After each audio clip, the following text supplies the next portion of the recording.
What's up, what's up, what's up, guys?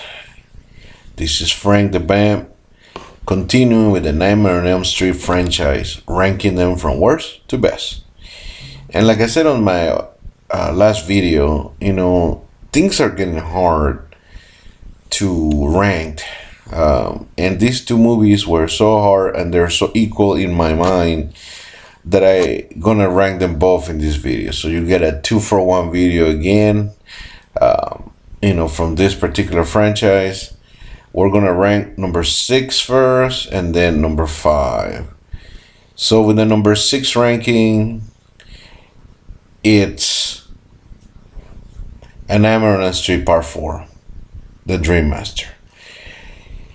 After following, spoiler, one of the coolest and most awesome Nightmare on Elm Street Part 3, The Dream Warriors, that brought back Wes Craven to the mix and Frank Darabont.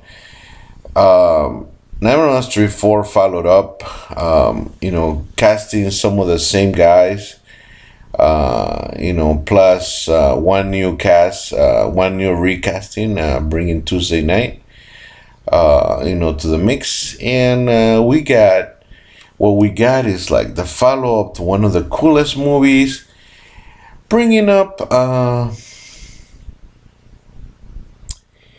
coolish movie type of thing, like okayish. Starts great, following right up, after the third one followed up, and a way of Freddy coming back, thinking that just by dreaming he might come back after burying Freddy type of a hologram type of thingy, sort of slashish type of thing. And what we get is like,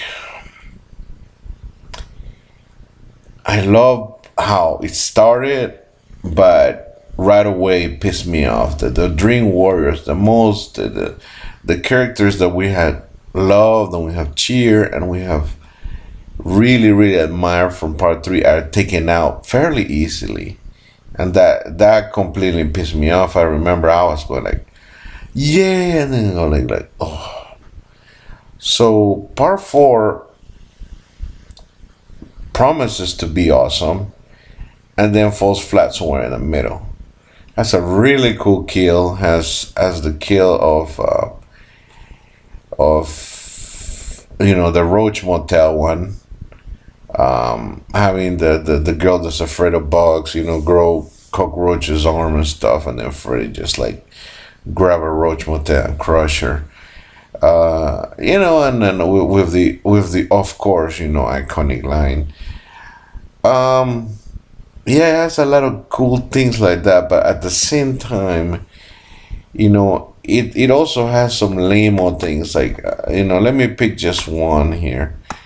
The guy who does the martial arts things, that you think he's gonna have, a great kill, a great battle.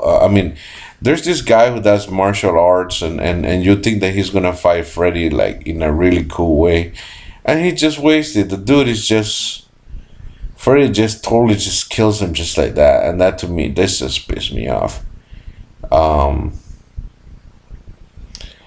So yeah, it does have, the climax is cool. This is by far much better put together than Part 5 and Part 6. And yeah, Freddy is also much darker. So I'm not making it seem like it's a bad movie. It's good, but like there's a big gap between what's coming up, the top 4 and this movie. Like the top 4 are the best Freddys, and this is just an okay Freddy to me. So yeah, fortunately, it is what it is, and this movie, it just doesn't, even though it does have some cool things, it does have some cool kills, it does have an okay plot, but it just can't touch the ones that are coming up. Um, on to the next one. Of course, if we are really gonna talk, on to the next one, we can only you probably guess what's coming up, and that's Wes Craven's New Nightmare. After so number five is Wes Craven's New Nightmare. So after number six, Freddy's Dead, the Final Nightmare, was a cartoon, was like a parody, yeah, of Freddy Krueger. It was like the Wile E. Coyote type of sequel. Um, and it totally sucked. Wes Craven just couldn't let it go. He just have to fix it, and how do you fix this? The only way that you can totally fix something like that is doing some kind of an original, cool, sort of new spin on the series. And Wes Craven, being the master of everything, he devised a way of retelling the story of Freddy Krueger, saying that there's an ancient demon that wants to invade the real world, and he uses the fictional Freddy Krueger character to come into the real world and kill the real to go into and kill real actors, like, and we get Heather Langenkamp coming back to the series, playing herself, but then also a version of Nancy Thompson, and then we get Freddy Krueger playing a version of himself, and also a Freddy Krueger and Robert Englund. We even get the director act here, and I love this idea.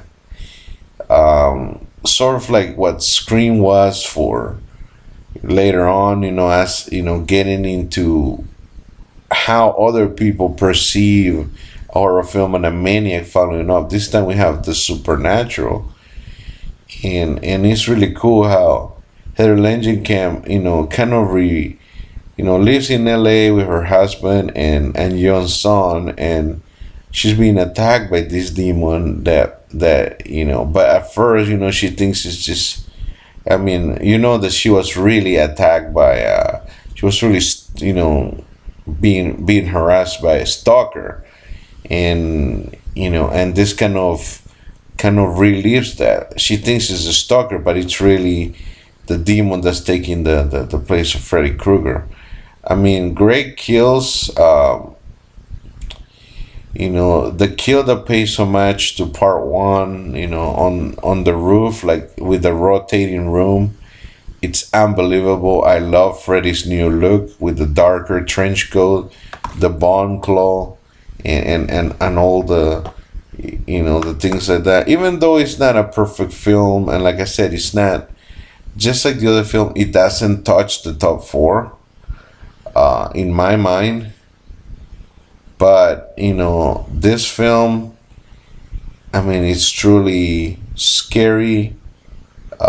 It's truly stylish, and definitely underrated. The New Nightmare has an awesome climax, awesome kills, very interesting take on the series, and Freddy and the remake should have taken notes, dude.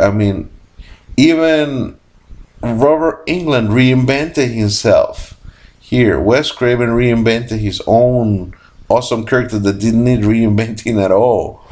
So, all you had to do is, if you wanted whoever to play the new Freddy, you need to do it differently. And the guys, Michael Bay and a bunch of idiots who did the Nightmare remake should have understood that they needed a change, and they just didn't do it. So, because only Robert England can play Freddy.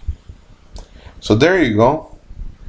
So now you're gonna find out who the top four you should know. Well, you should know already because there's only four films left, right?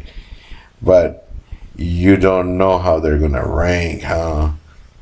So let me show you my bone glow as we finish. And remember, subscribe, and remember to like my video, and also keep watching as we keep counting down to the best of the series. Welcome to prime time, bitches.